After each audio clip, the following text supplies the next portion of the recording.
$70 million. That's the number flying around the internet right now attached to Rick Ross's name. Claims that a massive chunk of his empire just got seized. Now, before we go any further, I want to be straight with you because that's what this channel is about. I went looking for where that exact $70 million figure actually comes from. A court filing, a news report, anything official. And here's the first twist in this story. I couldn't find one. What I did find is a real, well-documented history of Rick Ross and the IRS that goes back over a decade. And that's actually the much more interesting story. So today, we're separating what's confirmed from what's internet noise. And by the end, you'll understand exactly how rumors like this get built. Let's get into it. You can't understand why this story spread so fast without understanding the brand Rick Ross spent 20 years building. William Leonard Roberts II came up in Carol City, Florida, and turned himself into hip-hop's most committed luxury persona. Hustlin' in 2006 wasn't just a song, it was a mission statement. The voice, the chains, the stacks of cash in every video. Rick Ross didn't just rap about being rich, he performed wealth as a full-time job. And that performance turned into a real empire. Maybach Music Group as a label, a reported stake in dozens of Wingstop franchises, a massive real estate portfolio, including the legendary 109-room Fayetteville, Georgia estate known as the Promised Land, and more recently a Star Island mansion in Miami reportedly worth tens of millions of dollars. A Gulfstream jet, a car collection some estimates put north of 100. For 2 decades, the math seemed to check out. The lifestyle matched the brand. So if the empire is real, where does this broken narrative come from? It didn't start with a lawsuit or a court filing. It started small. Rick Ross was spotted flying commercial in economy, and the internet ran with it instantly. Now, let's pause on that for a second, because this matters. Flying commercial does not mean someone's broke. Wealthy people fly commercial constantly for scheduling, convenience, or simply because chartering a jet for every trip is wildly expensive, even if you own one. But for an artist whose entire brand was built on "I never compromise," that one photo hit differently than it would for almost anyone else. The comments turned brutal, the memes started flying, and the question shifted from "Is the music still good?" to "Is the lifestyle actually real?" Here's where we get into what's genuinely verifiable. Because Rick Ross does have a real, repeated history with the IRS, and it's been going on for a decade. Back in 2016, the IRS filed a federal tax lien against Ross for around $5.7 million in unpaid taxes from 2012 through 2014, after his team blamed an incorrect filing from a previous accountant. Court documents show he paid that off in stages, about $4.6 million in 2019 to resolve the bulk of it, then more than $1 million shortly after to clear the remaining 2013 and 2014 balance. By 2019, that entire chapter was resolved and the lien was released. Then, more recently, in early 2025, the state of Georgia filed a new, much smaller tax lien, reportedly around $65,000 in back taxes tied to his Georgia property, with the original $29,000 debt ballooning due to interest and penalties. So yes, Rick Ross does have a real, repeated pattern of tax liens. That's not a rumor, that's documented in court filings going back to 2016. But here's the key distinction. Every single one of those previous liens he paid off, often within months using his own money, without any indication his overall empire was collapsing. A 6-figure state tax lien in 2025 and a $70 million asset seizure headline are two very different scales of story. This is the part where I have to be honest with you. I looked and I could not find a credible news report, court record, or official source confirming a $70 million asset seizure against Rick Ross.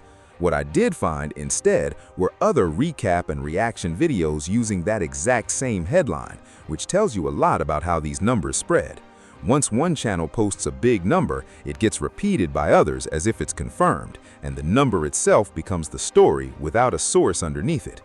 That doesn't necessarily mean nothing is happening. Legal filings can take time to surface publicly, and if something more substantial comes out, we'll cover it. But right now, based on everything that's actually been reported, the most accurate thing we can say is that there's a documented small state tax lien from earlier this year, a long history of past tax issues that were always eventually resolved, and a viral number that doesn't appear to trace back to an actual source yet.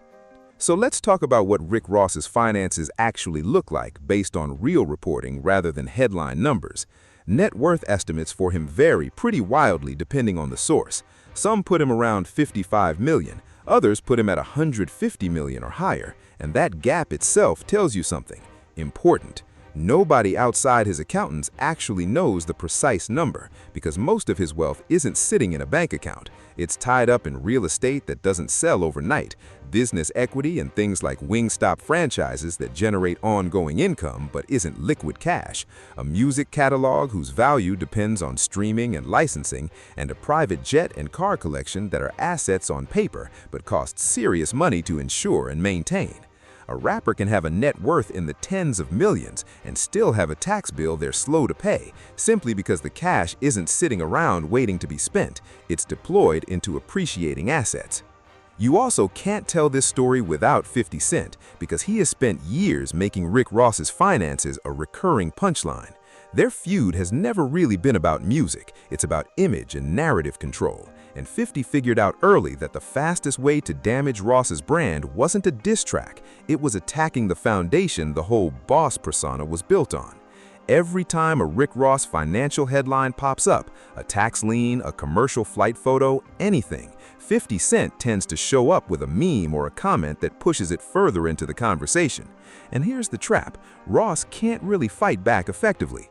Posting more lifestyle content just gets reposted with a sarcastic caption. Staying silent gets read as confirmation. It's a genuinely difficult position to be in, and 50 has kept Ross in it for years, regardless of what Ross's actual bank balance looks like in any given month. There's a larger point buried in this story that's worth sitting with. Hip-hop, more than almost any other genre, normalized celebrating extreme wealth as part of the art itself, and that creates a strange trap. Even genuinely wealthy artists can end up performing a level of wealth that exceeds what's comfortable to maintain because the brand demands it. Rick Ross built one of the most extreme versions of that persona in the entire genre. Every bar, every video, every post reinforced the same message: I own everything I stand on. When you spend 2 decades saying that at full volume, any piece of evidence that complicates it, even a single photo, even an unconfirmed headline, becomes a massive story because there's no room in the brand for "I'm dealing with a temporary tax issue like a normal taxpayer." The standard he set for himself is part of what makes him such an easy target for this kind of narrative. Let's land the plane here with a clean recap. Established and documented a real years-long pattern of IRS and state tax liens, all previously resolved by Ross paying them off. A small, real Georgia state tax lien from earlier this year. Commercial flight photos that fueled speculation but proved nothing on their own. Not established, as far as any credible source shows, a $70 million asset seizure. That number, right now, traces back to viral headlines and recap videos repeating each other, not to a court record or verified report. So here's the real takeaway. Rick Ross has genuine, documented tax history, but the specific $70 million seizure number making the rounds right now doesn't hold up to a source check, at least not yet. If something solid comes out, we'll be the first to break it down properly.